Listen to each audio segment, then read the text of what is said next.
Alexis y la Copa América. Alexis le pegó. Chile campeón, Chile campeón, Chile campeón, Chile campeón de Copa América.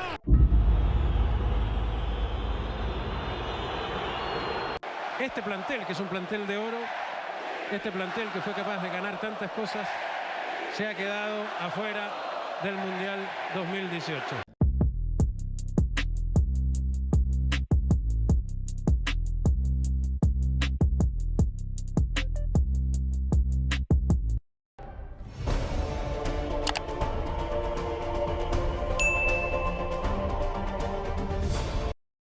A lo largo de la historia del fútbol, tanto clubes como selecciones se han visto envueltos en estas situaciones tan delicadas, y es comprensible entender lo complicado que es asumir una eliminación deportiva de tales características, y más considerando que previamente habían tocado el cielo deportivo.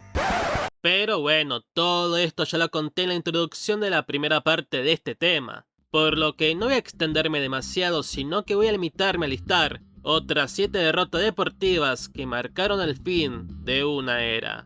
Como este video no es simple de hacer, hoy no estaré solo. Me acompañará una periodista, Stephanie Álvarez, que por cierto tiene su canal de YouTube por si la quieren seguir. Dicho esto, continuemos. La Hazaña de la Plata es el nombre con que se conoció en Ecuador a un partido de fútbol correspondiente a la Copa Libertadores de 1971, jugado el 29 de abril, en el que el Barcelona Sporting Club de Ecuador venció al Club Estudiantes de La Plata de Argentina. El equipo argentino era el tricampeón vigente de la competencia y hasta ese día se mantenía invicto jugando como local en la historia de sus participaciones por la Libertadores. Entonces, ¿por qué es tan importante este partido? ¿Qué marcó? Simple, con esta derrota se perdió esa aura de invencibilidad que tenían los equipos pertenecientes del Atlántico, a la vez que motivó a los del Pacífico a competir más seriamente en una competencia que les era muy esquiva por la diferencia de nivel deportivo, como lo fue el caso de Universitario, América de Cali, Colo-Colo o uno más reciente, Independiente del Valle.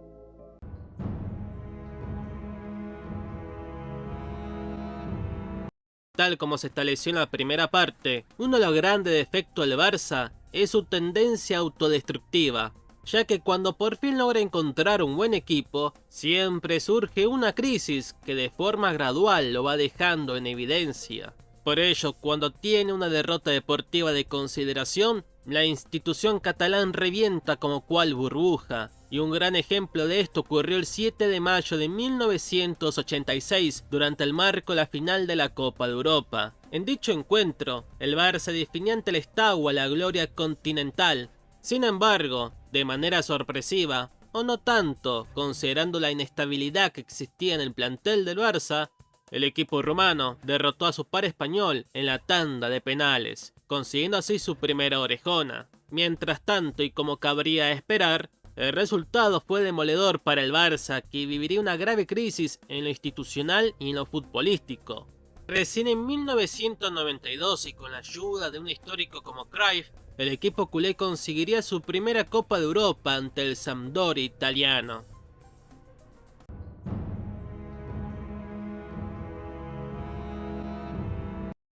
La llegada de Johan Cruyff al Barcelona supuso la transformación del equipo catalán en un equipo dominante en la Liga Española y en Europa, ganándose el mote de Dream Team, gracias a lo vistoso de su juego. Conquistó una Champions en 1992 y llegó a una nueva final en 1994, en el momento en que acumulaba 4 ligas de España de manera consecutiva.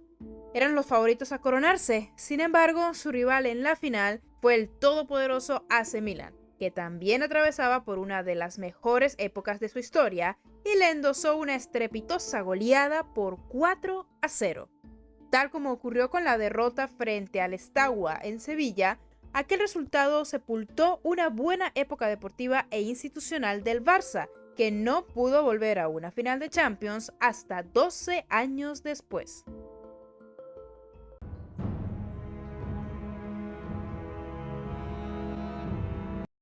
Tras quedar 15º en el torneo paulista en 1990, el gigante Sao Paulo estaba en un momento bastante decadente lo que el resultado deportivo refiere.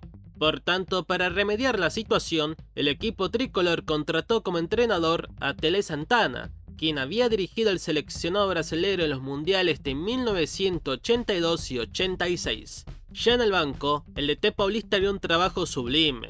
Asentó varios jugadores que luego serían estrellas internacionales como Cafú, Ray, Müller, entre otros, y en poco más de 2 años ya había conseguido su primera Copa Libertadores ante Newell's de Argentina. Se não entrar o São Paulo é campeão. Gambão e Zete. Partiu Gambão, bateu. Zete! Zete! Zete! É campeão! É campeão! ¡Es campeón Sao Paulo! Para 1994, el mundo futbolero tenía un solo nombre: Sao Paulo. El equipo paulista manejaba un enorme carácter competitivo y un fútbol de seda. Tanto era así que era admirado por los mejores entrenadores de la época. Cruyff, por ejemplo, lo comparó con una Ferrari. Entonces, ¿cómo puede ser que un equipo que era admirado y temido por los gigantes podía caer? Simple, tal como ocurrió con el Boca de principio de milenio, tenía que venir un equipo que por aquel entonces era completamente desconocido: Vélez. Tras ganar por la mínima diferencia en Argentina y perder por el mismo marcador en el Murumbí, el equipo argentino guiado por Bianchi vulneró al Sao Paulo en la final de la Copa Libertadores en una tanda de penales legendaria. De más está decir que el equipo brasilero no era el vigente campeón de América.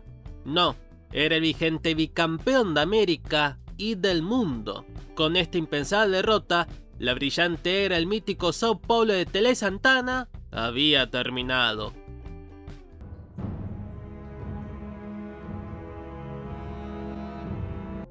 El Celtic de Glasgow marcó una época a finales de los 60, puesto que en su país conquistaron prácticamente todos los títulos en esa época y se convirtieron en un cuadro temible en Europa, el cual ganó el máximo trofeo continental en el año de 1967, derrotando al todopoderoso Inter de Milán en Lisboa.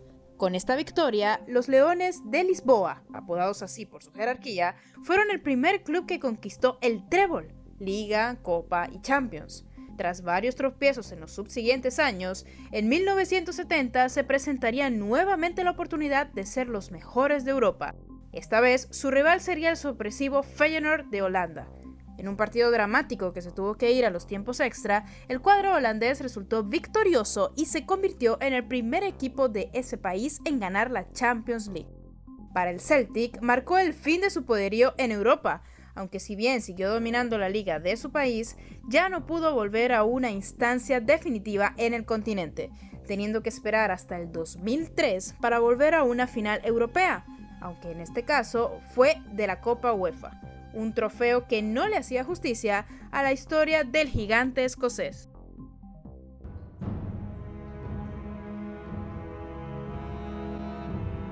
Después de 3 años sin querer aceptar ofertas de trabajo ni enfrentar los micrófonos de la prensa, Marcelo Bielsa reconoció que lo llevó a aceptar la banca de Chile. Aceptar la proposición de hacerlo en este país porque creo que es un sitio donde me volveré a sentir cómodo ejerciendo mi trabajo, del mismo modo que me sentí en mi país. Desde la llegada de Marcelo Bielsa a la banca de la selección chilena en 2007, La Roja vivió un proceso de transformación y crecimiento que permitió que el equipo viviera los mejores años de su historia. Triunfos históricos, derrotas dolorosas y 2 títulos de Copa América definen este periodo. Gracias a un grupo de futbolistas de gran nivel como Arturo Vidal, Alexis Sánchez, Claudio Bravo, Gary Medel, entre muchos otros, pusieron a Chile entre las mejores selecciones del mundo, ganándose así el mote de generación dorada. Lejos de lo que uno podría pensar, el hombre no estaba errado, puesto que cambió la mentalidad del fútbol chileno al enterrar un siglo sin éxitos deportivos. Sin embargo, como toda generación, algún día se tenía que terminar. Después de su primera final perdida ante Alemania en la Copa Confederaciones de Rusia, La Roja mostraba signos de decadencia. Sin embargo, aún tenía la gran posibilidad de ir de nuevo al país europeo, pero esta vez buscando el premio mayor, la Copa del Mundo. Pero eso jamás ocurrió. El 10 de octubre del 2017, durante el marco de las eliminatorias de Conmebol rumbo al Mundial de Rusia, Chile buscaba desesperadamente clasificar ante Brasil. Pero ni la fe ni la esperanza bastaron para conseguir el milagro. La canariña venció a la selección trasandina, que cayó a la 6ª posición y quedó afuera de la Copa del Mundo. Después de aquella noche en Sao Paulo no habría marcha atrás. Muchas de las situaciones conflictivas que por años se ocultaron, producto de los éxitos, salieron a la luz pública y grandes referentes del plantel se marcharían dándole punto final a una generación brillante.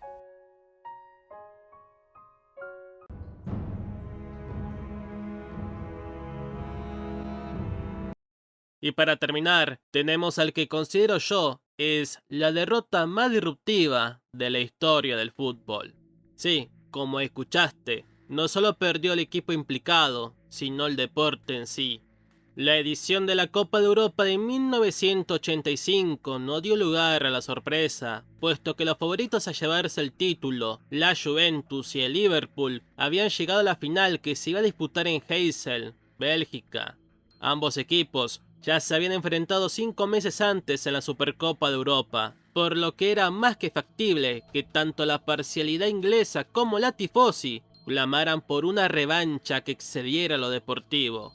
Para peor, el estadio de Heysel era muy anticuado y las condiciones de seguridad no eran las suficientes como para contener a las hinchadas en caso de haber incidentes. Fue entonces cuando ocurrió la tragedia. It's now about 2.5 hours since the rioting began, and Brussels police are putting the number of dead at 36. Officials in the stadium say they believe most of those are Italians, but that has not been confirmed yet by the police. El horror sobrevino cuando los hooligans derribaron la lamentada valla que los separaba de los simpatizantes italianos, que intentaban escapar de las agresiones. Sin embargo, en el proceso provocaron una avalancha humana. Muchos de estos últimos no lograron escapar y quedaron aprisionados contra la pared y las vallas fijas que delimitaban las tribunas del campo de juego. Imagínate cómo habrá sido esta situación, que se prolongó durante varios minutos hasta que llegaron los especialistas que pudieron sacar las vallas. De solo pensarlo, asusta. El saldo de este sinsentido fue de 39 muertos y 600 heridos. Pese a las funestas circunstancias, el partido se jugó igual. Los jugadores intuían que algo grave había pasado. No obstante, debieron salir a jugar. Deportivamente hablando, el partido fue aburrido y la Juventus ganaría la final por la mínima diferencia gracias a un penal bastante dudoso cobrado por el árbitro suizo André Daina. Luego de esta tragedia, la UEFA sancionó a los equipos ingleses a la no participación en torneos europeos por los siguientes 5 años, y el Liverpool, en particular, fue penalizado con 6 años. De más está decir que este hecho marcaría un antes y después, ya que cambiarían los requisitos de seguridad que se piden en un estadio. Para cerrar con este tema, la tragedia de Heysel no fue la mayor catástrofe que había ocurrido en un estadio de fútbol, pero sí la de mayor impacto mediático por producirse en una final de Copa de Europa, el partido más importante del viejo continente. Por ello, los sucesos de Heysel tuvieron una negativa influencia sobre el fútbol en general. Tanto fue así que se generalizó una imagen de fútbol como deporte violento y peligroso. En contraposición, creció la imagen de otros deportes, como el básquet, el tenis o el hockey. De esta manera, llegamos a la conclusión de que las lecciones más importantes se aprenden de la manera más dura. Pero aún así, creo que fue un precio muy alto para un hecho que se pudo haber evitado. Ahora sí, gente, este video terminó. Si te gustó, dale me gusta y suscríbete a mi canal para ver mucho más contenido. Por cierto, visita mi cuenta secundaria Nero Conteste y mi cuenta de Instagram por si te interesa. De resto, chao, hasta luego y sobre todo, gente, y ahora más que nunca, por favor, Cuídense.